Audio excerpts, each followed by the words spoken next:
মমতা বন্দ্যোপাধ্যায় যেভাবে সন্দেশখালীতে সিবিআই অভিযান চালিয়েছে এবং সেখানে আগ্নেয়াস্ত্র উদ্ধার হয়েছে এবং তা নিয়ে যা বক্তব্য তার রাখলাম আপনাদের সামনে, যেখানে তিনি কেন্দ্রীয় এজেন্সির এই তৎপরতা নিয়ে প্রশ্ন তুলছেন, একই সঙ্গে এই প্রশ্নও তুলছেন যে কেউ জোর করে অস্ত্র ঢুকিয়ে দিয়ে যায়নি তো। পাল্টা দিলীপ ঘোষ বলছেন যে এরপর তো বলবেন অনুব্রতর বাড়ির টাকাও সিবিআই রেখে দিয়ে গেছে। ঠিক কি বলেছেন দিলীপ ঘোষ, শোনাবো আপনাদের। পার্থবাবুর টাকা পাওয়া গেল, সব সিবিআই নিয়ে এসছে। কেষ্টর বাড়িতে 550 কোটি টাকা পাওয়া গেল, ওগুলো সিবিআই নিয়ে এসছে। এবার সিবিআই বাকিও নিয়ে আসবে, যখন ধরে জেলে নিয়ে যাবে তখন বুঝতে পারবে। সমিতা কি বলবেন? অ্যাকচুয়ালি বিজেপির 2019-এর পর 2024-এর অবস্থা অত্যন্ত খারাপ, নিম্নগামী। 18 থেকে অত্যন্ত নেমে আসছে এখন পরিস্থিতি, মানুষজন সরে গেছে। যেভাবে লক্ষ্মীর ভাণ্ডার প্রমাণ দিয়েছে 2021-এ ইসবার 200 পার হয়নি, মানুষ বিচার করেছে। এবার স্বাভাবিকভাবে বিজেপি পারে না এমন কোনো কাজ নেই। আমার মনে হচ্ছে একেবারে যেভাবে বোম তত্ত্ব সামনে এলো, তারপরেই ছিন্ন ভিন্ন হয়ে যাবে তৃণমূল। সঙ্গে সঙ্গে দেখলাম 26,000 ছেলে মেয়ের চাকরি চলে গেল। কোথা থেকে হলো সে তো রায়ে পরিষ্কার দেখলাম, নিশ্চয়ই সুপ্রিম কোর্টে সোমবার দিন জানা যাবে। স্বাভাবিকভাবে এই নিজের বেলায় একটা কথা আছে, নিজের বেলায় আঁটিসুটি আর পরের বেলায় দাঁত কপাটি। হাসনাবাদে যে ঘটনাটা ঘটলো, বিজেপির বাড়ি থেকে মজুত করা বোম ব্লাস্ট হলো, তখন কি এনআইএ যাবে দিলীপ বাবু? যাবে কি এনএসজির কমান্ডাররা? যাবেন কি?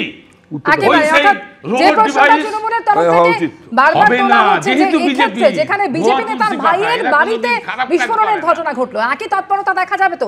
অবশ্যই সেই নিয়ে আমি প্রতিক্রিয়া নেব প্রত্যেকেরই। তবে তার আগে আপনাদের দেখাতে চাইবো যে লোকসভা ভোটের মুখে হাসনাবাদে গতকাল যে ঘটনা ঘটেছে, বিজেপি নেতার ভাইয়ের বাড়িতে বিস্ফোরণ, আর সেই ঘটনাকে কেন্দ্র করে তুঙ্গে উঠেছে রাজনৈতিক চর্চা। সন্দেশখালী থেকে 38 কিলোমিটার দূরে হাসনাবাদের শিমুলিয়া গ্রামে বিজেপি নেতার ভাইয়ের বাড়িতে বিস্ফোরণ ঘিরে ফের চড়ল রাজনীতির পারদ। শনিবারের বিস্ফোরণে লণ্ডভণ্ড হয়ে যায় রান্নাঘর। তবে এই বিস্ফোরণের নেপথ্যে তৃণমূলের চক্রান্ত দেখছেন বিজেপি নেতা নিমাই দাসের ভাইয়ের স্ত্রী। টিএমসির কোনো চক্রান্ত, টিএমসি এটা চক্রান্ত করেছে। সকালে এটা হলো যে কে করলো প্ল্যান মাফিক, এটাই বলতে পারছি। নিমাই দাস হচ্ছেন এই পরিচিত বিজেপির মুখ। তার বাড়িতে, তার ঘনিষ্ঠের বাড়িতে বিস্ফোরণ। তো এখানে সিবিআই যাবে না, এনআইএ আসবে না, এনএসজি ঢুকবে না। খবর পেয়ে ঘটনাস্থলে আসে পুলিশ। বিজেপি নেতা নিমাই দাসের ভাই দিলীপ দাসকে আটক করে তারা। পাল্টা তৃণমূলের বিরুদ্ধে ষড়যন্ত্রের অভিযোগে পুলিশকে ঘিরে বিক্ষোভ দেখাতে শুরু করেন বিজেপি নেতা কর্মীরাও। গতকালকে যে হয়তো বসিরহাটে ধরা পড়েছে, আর্মস ধরা পড়েছে, বারুদ ধরা পড়েছে, আর তার জন্য পাল্টা চোখকে ঘুরিয়ে দাও। বিকেলে পরিস্থিতি সামাল দিতে নামাতে হয় র্যাব। आज भी छोटा एक इंसिडेंट संदेशखाली में मेरे को आने का पहले मिला, और बीजेपी का एक नेता का घर में बोमा जमा करके रखा था। वो सोचता है बोम मार के और नकड़ी खा के वो इलेक्शन में जीत सकता है। It is our challenge also, बोम मार के नकड़ी खा के आप चाकरी नहीं जीत सकते हैं। এই বোমা কোথা থেকে এলো? এলাকার তৃণমূল কংগ্রেস আর বিজেপি এই প্রশ্ন তুলছে নিমাই দাসের বিরুদ্ধে, নিমাই দাসের পরিবারের বিরুদ্ধে, এবং যে ভাইয়ের বাড়িতে বিস্ফোরণ হয়েছিল একে তো সবাই একজন সন্ত বলেছেন। এর কাজ হচ্ছে তো প্রতিনিয়ত ওই নিরামিষাসী মানুষজনকে নিয়ে নারায়ণ সেবা করা। রাজনীতির থেকে বেশি সময়ের কাজ তো নিমাই দাস সে কারণে করে।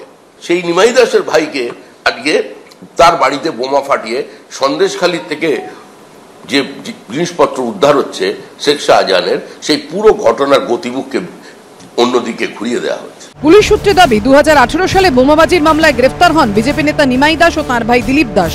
চার্জশিটেও নাম ছিল দুজনেরই। সমীরণ পাল, সুমন ঘরাই ও অনির্বাণ বাগচির রিপোর্ট, এবিপি আনন্দ। সুদীপ্তদা, গতকাল এই ঘটনার পর আমরা দেখেছি দফায় দফায় বিক্ষোভ দেখিয়েছে বিজেপি কর্মীদের, যেটা স্পষ্ট অভিযোগ যে এর পিছনে একেবারে তৃণমূলের চক্রান্ত কাজ করছে। মমতা বন্দ্যোপাধ্যায় তিনি বারবার কেন্দ্রীয় এজেন্সির তৎপরতা নিয়ে প্রশ্ন তুলছেন। কুণাল ঘোষ এই ঘটনার পর এই প্রশ্ন তুলছেন যে এরপরে এখানে সিবিআই, এনএসজি কিংবা এনআইএ যাবে না। দেখুন, আমরা তৃণমূলের স্থানীয় কর্মী এবং মমতা ব্যানার্জি দুজনকেই আমরা অসংখ্য ধন্যবাদ জানাই যে অন্তত রান্নাঘরে ওই বোমাটা ফাটিয়েছেন, ওই লোকগুলোকে বোমা মারিয়ে উড়িয়ে দেওয়া হয়নি। তো এর জন্য আমরা ধন্যবাদ জানাই যে ওদের খুন করা হয়নি। একটা বৈষ্ণব লোক তার বাড়িতে গিয়ে বোমা ফাটিয়ে যেভাবে আমি বলছি কেন বলছেন পুরোটাই চক্রান্ত হয়েছে? আপনার মাঝখানে বলি না, বৈষ্ণব শব্দটা হচ্ছে যে আসনে একসময় প্রফুল্ল সেন, বিধান রায়ের মতন লোকেরা বসতেন, সেই আসনটার তো অন্তত মর্যাদা দিন মমতা ব্যানার্জি। এই দেখুন দেবাশিস ধর সেই লোকটার এগেনস্টে পার্সোনালি হয়ে গেল, লোকটার জীবনটাকে খারাপ করার জন্য তার পিছনে লাগছে, কেন না 30% মুসলিম ভোট যাতে পাওয়া যায়, মুসলিমদের বলবে ওই যে দেবাশিস ধরকে আমরা শাস্তি দিয়েছি। কালকে দেখুন এই ভদ্রলোক একটা নিরীহ টাইপের লোক, তার ইয়েতে গিয়ে বোমাটা ফাটালো ওখানে, কেন রান্নাঘরে কেন বোমাটা ফাটালো, রান্নাঘরে বোমা ফাটানোর কারণ যাতে না মরে। আমি এর জন্য আমি ধন্যবাদ জানাচ্ছি আপনারা খুনটা করেননি। আমি আপনাদের বলছি, আমি তৃণমূল কর্মীদের, লোকাল তৃণমূল কর্মীদের আমি মানে ধন্যবাদ জানাচ্ছি যে ওই হাজব্যান্ড ওয়াইফ তাদের আপনারা খুন করেননি, একটা মানে অন্য সময় আপনারা বোমাটা ওখানে গিয়ে ফাটিয়েছেন। দ্বিতীয় কথা বলি, যে এই কি বলে শাহজাহানের বাড়িতে ইডি ঢুকতে পারে না, সেখানে গিয়ে ওখানে এনএসজি গিয়ে প্ল্যান করে দিয়ে এসেছে বোমা, এটা হতে পারে কখনো? বেশ, আমি সন্দেশখালীর ঘটনার ক্ষেত্রে আপনারা চক্রান্তের তথ্য খাড়া করেছিলেন, এই ঘটনার ক্ষেত্রে বিজেপি চক্রান্তের অভিযোগ করছে, এক্ষেত্রে তাহলে কি বিজেপির পাশে থাকবে নাকি চক্রান্তের অভিযোগ করবে? সুদীপ্তদা দুটো কথা বলেছে, এক হচ্ছে বৈষ্ণব, এক হচ্ছে মুসলিম। একটা কথা মনে রাখুন, আমাদের মোদী প্রধানমন্ত্রী তিনি সংসদে ষষ্ঠাঙ্গে প্রণাম করে সংবিধানকে শপথ নিয়েছিলেন। তিনি গত 21শে এপ্রিল রাজস্থানে রবিবার ছিল, তিনি বলছেন যে যদি বিরোধীরা ক্ষমতায় আসে তাহলে যাদের অনেক সন্তান হয় কোড আনকোড অনুপ্রবেশকারী, তাদের হাতে সম্পদ চলে যাবে। অর্থাৎ এই যে বিদ্বেষ, এই যে নিরপেক্ষ ধর্মনিরপেক্ষ রাষ্ট্রে যেভাবে ধর্মীয় মেরুকরণ, যেভাবে বিভাজন, এটা কি ভারতবর্ষ? এই কি দেখতে চেয়েছিল ভারতবর্ষ?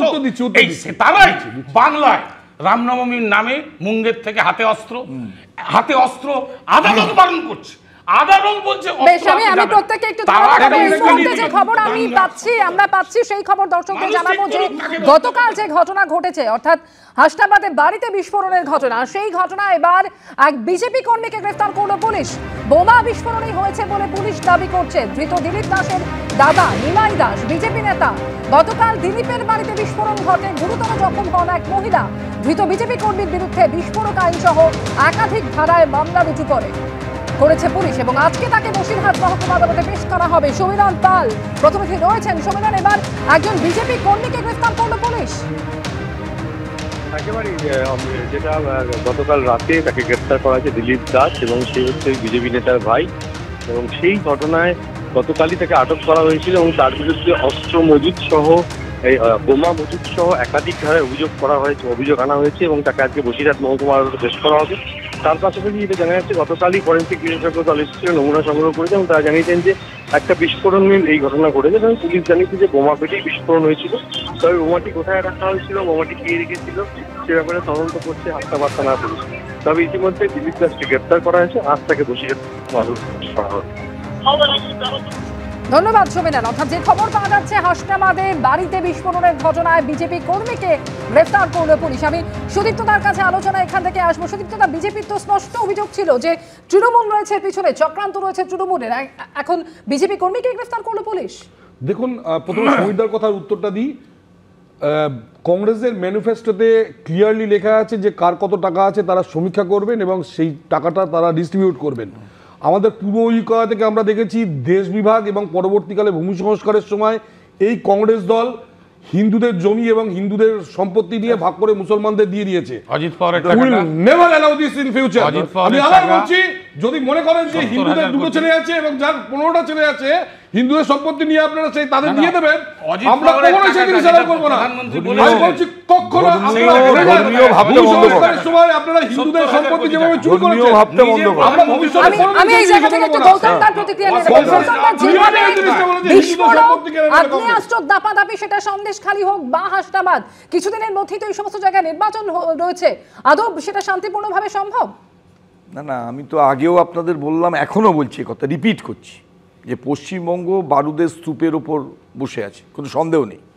এবং পশ্চিমবঙ্গে শান্তিপূর্ণ অবাধ নির্বাচন করতে গেলে নির্বাচন কমিশনকে অনেক বেশি স্ট্রং অ্যাটিটিউড দেখাতে হবে এবং স্টেট গভর্নমেন্টকে সমীর তুমি তাহলে বলো সমীর। আমি বলছি যে শান্তিপূর্ণ এবং গণতান্ত্রিক পরিবেশে ভোটটা করতে গেলে যা অ্যাক্টিভ রোল স্টেট গভর্নমেন্টের অ্যাডমিনিস্ট্রেশনের করা উচিত, সেই অ্যাক্টিভ রোল প্লে করা উচিত, সেই স্টেট গভর্নমেন্টের সাহায্য করা উচিত নির্বাচন কমিশনকে, আমি মনে করি। আরেকটা বিষয়, সবচেয়ে গুরুত্বপূর্ণ বিষয় সেটা হচ্ছে যেটা এই আলোচনার মধ্যে অ্যাড হয়ে যাচ্ছে, সেটা হচ্ছে এই শিক্ষা দপ্তরের দুর্নীতির সঙ্গে এইটাকে গুলিয়ে ফেললে চলবে না। এটা গুলিয়ে দেওয়ার প্রশ্ন না, প্রশ্ন হচ্ছে এখানে যে অন্যায় দুর্নীতিকে স্পন্সর করছে গভর্নমেন্ট, এবং গভর্নমেন্ট সরকার একেবারে সমাজ বিরোধীদের, এই রাজ্য সরকার সমাজ বিরোধীদের এবং কারি কারি টাকা এই শিক্ষা দপ্তরের দুর্নীতির সঙ্গে যুক্ত নেতা মন্ত্রী আমলারা, এটাকে হাইড করা উচিত নয়, এটাকে কন্ডেম করা উচিত। আমার মনে হয় সেক্ষেত্রে এটাকে খুব পরিষ্কারভাবে এই দৃষ্টিটা ঘুরিয়ে দেওয়ার জন্য এইসব কথা বলা।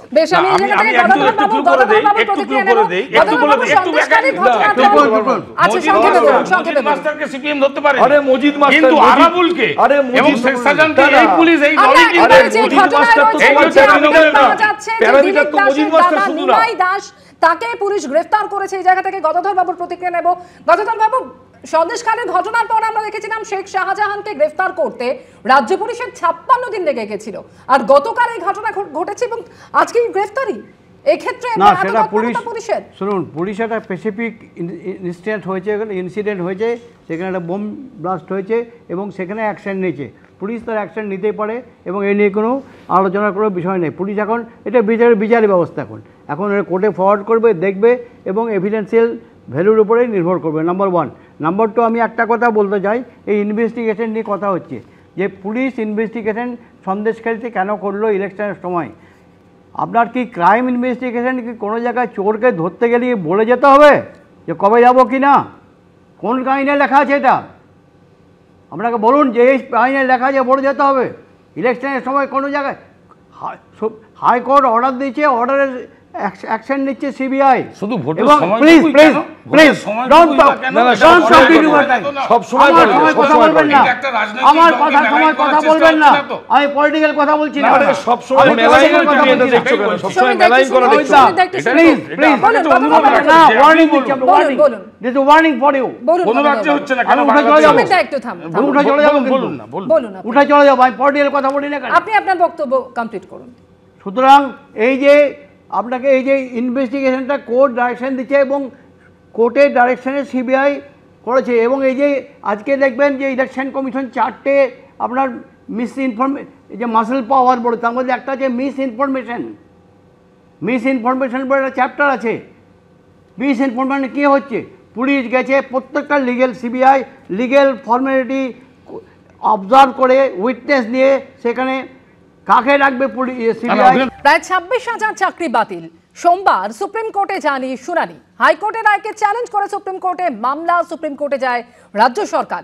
এসএসসি মধ্যশিক্ষা পর্ষদ সুপ্রিম কোর্টের প্রধান বিচারপতির এজলাসে আগামী সোমবার শুনানি হতে চলেছে। আপনারা জানেন গত সোমবারে ডিভিশন বেঞ্চ রায় দিয়েছিল 2016 পুরো প্যানেল বাতিল করার নির্দেশ দেওয়া হয় এবং 4 সপ্তাহের মধ্যে সবাইকে 12% সুদসহ বেতন ফেরতের নির্দেশ দেওয়া হয় এবং সেই রায়কে চ্যালেঞ্জ করে এবার সুপ্রিম কোর্টে মামলা।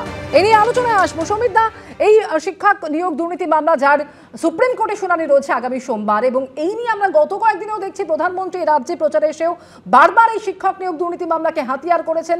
মমতা বন্দ্যোপাধ্যায় একের পর এক পাল্টা অভিযোগ করছেন, বিজেপিকে চাকরি খেকো বলছেন, কিন্তু এত সব কিছুর মধ্যে রাজনৈতিক এত আকচি চাপানুতোরের মধ্যে আসল দোষীরা শাস্তি পাবে তো?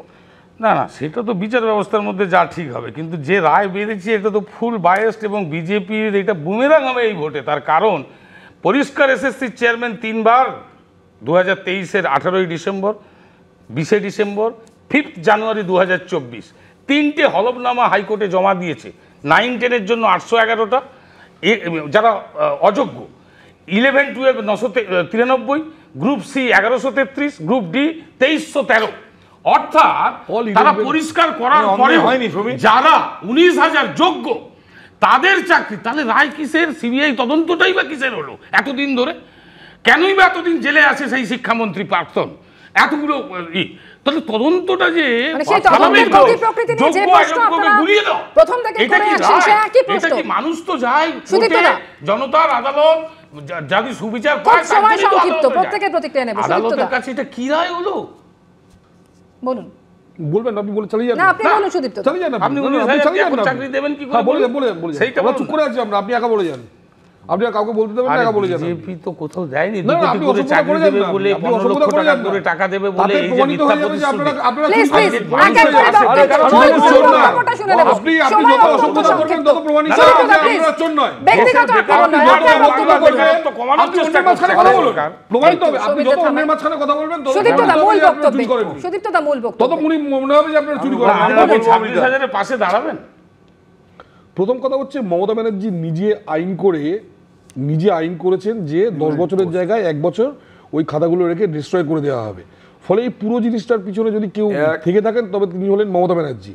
আজকে এই 26,000 লোক যে সাফার করছে তার কারণ মমতা ব্যানার্জি, কারণ এরা সিবিআই তদন্ত করে কে ঠিক কে ভুল সেটা খুঁজে পায়নি। এবং ওরা যে মুখে কতগুলো নাম্বার বলছে তার এগেন্সে তো প্রমাণ দিতে হবে। আপনি যেখানে অ্যান্সার শিটটাই জ্বালিয়ে দিলেন, সেখানে সিবিআই কি করে বুঝবে কে ঠিক কে ভুল? আপনি বলুন তো, যে কোনো এক্সামে যেখানে আগে নিয়ম ছিল যে 10 বছর পর্যন্ত ওই খাতাটাকে রাখা হবে, সেখানে 1 বছর কেন আইন করে করা হলো যে 1 বছরের মধ্যে? কারণ আগে থেকে এদের উদ্দেশ্য ছিল যে যদি কোনোদিন তদন্ত হয় যাতে কেউ ধরা না পড়ে, যাতে সবাই পেনালাইজড হয়, সেই জন্য আইন করা হয়েছে যে 1 বছরের মধ্যে ওই খাতাগুলো সব পুড়িয়ে ফেলা হবে। একেবারে সময় উপরন্ত সংক্ষিপ্ত গৌতম দা,